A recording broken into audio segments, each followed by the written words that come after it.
not hard to find if your grip is loose enough. How lucky to be. It's that time again where I place myself into the well-worn hands of Ofqual. That's right, it's exam season. I hate it here. It seems like only yesterday that I finished my GCSEs, but I'm hoping that it will be different this time because I've only got 2 subjects to learn because I've got my art all out of the way. That's all done. So all I've got to focus on now is maths and economics. Wish me luck. To catch you guys up on the mess that has been happening here in the UK, last year GCSEs and A-levels, the 2 big exams you sit in high school, were cancelled. So that meant that this time around, this guy, the Education Secretary, decreed that exams would definitely not be cancelled. And long story short, he lied, and they were swiftly cancelled in December and replaced with, drumroll please, more exams. Fun! So going into exam season, I was pretty dead inside. But the good news is I only had 4 exams and the syllabuses were really, really cut down. So I just had to power through.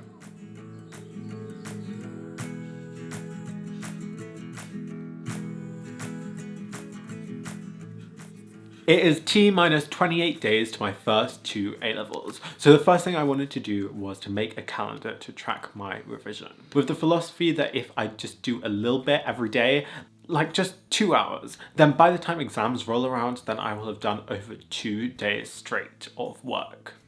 I also printed out all of these syllabuses and here I'm going through and crossing off everything that was cut this year and highlighting the key things that I need to learn. This is the same strategy I've used for all my exams ever, and it really hasn't failed me this far. Doing this just helps me get a clear idea of how much I need to learn. It means that I don't waste time memorizing these formulae that I don't need to. With the math syllabus done and dusted, I spent the rest of the day annotating some of the economics syllabus and also writing a load of post-it notes with all of the formulae that I need to know and sticking them around my house to create a memory palace. All with the mothership's permission, of course. I then made sure to take some time away from revision, have a nice bath, watch some TV with my brother. You know, I really don't want to perpetuate self-toxicity on here, so please just bear in mind that you're looking at my life through this weird internet lens that doesn't show the whole story. I mean, just be kind to yourself and listen to the first compilation album by the English singer Kate Bush, released in November 1986. It is the one, the only, The Whole Story. Let me go get the cassette and I will show you. I mean, isn't it so cute? Like, there is a reason why my Instagram bio is currently Kate Bush enthusiast.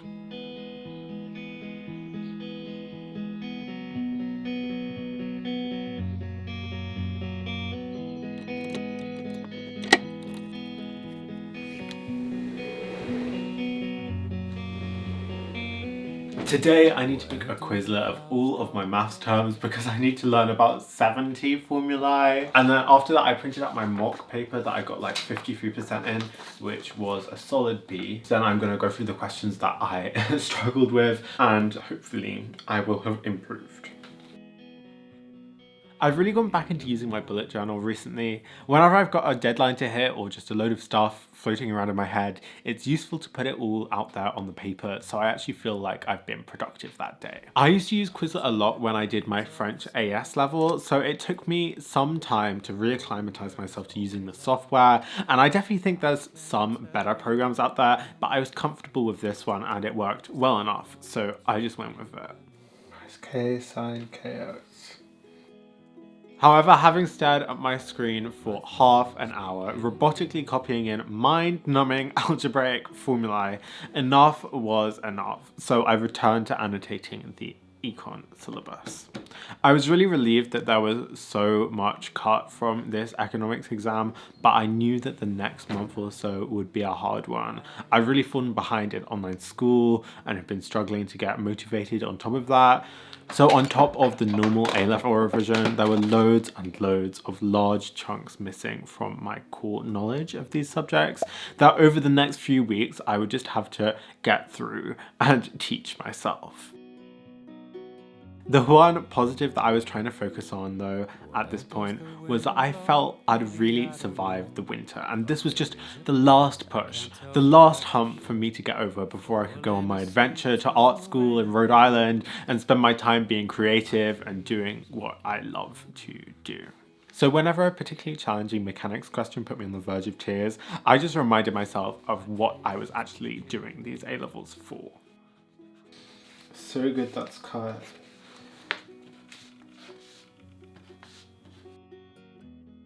I know you like you know me, you know that I know you. I know you like you know me, you know that I know you.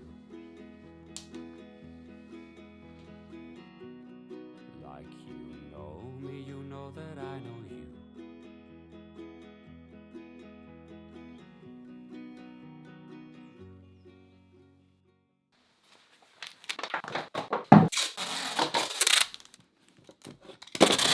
Talking of being creative, I actually rediscovered this little sketchbook from last summer that was hiding away in a little pile of trash, and as a treat to myself, I took some time away from my books to paint. I've been going on loads of walks all over London recently, so today I'm painting a photo that I took looking out along the River Thames at the skyline.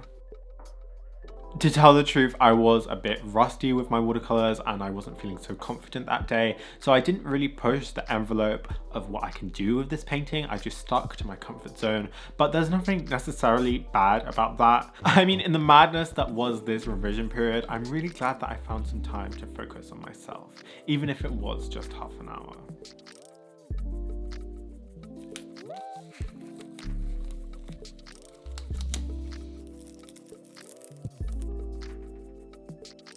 Uploads around here are going to be a little slow for a while I focus my attention on my A-levels, but if you guys want to see more from this channel, then make sure to subscribe, give this video a like, and check out my Patreon so I can treat myself to some new camera equipment, maybe get a vegan sausage roll, and I will see you all in the next one. Peace!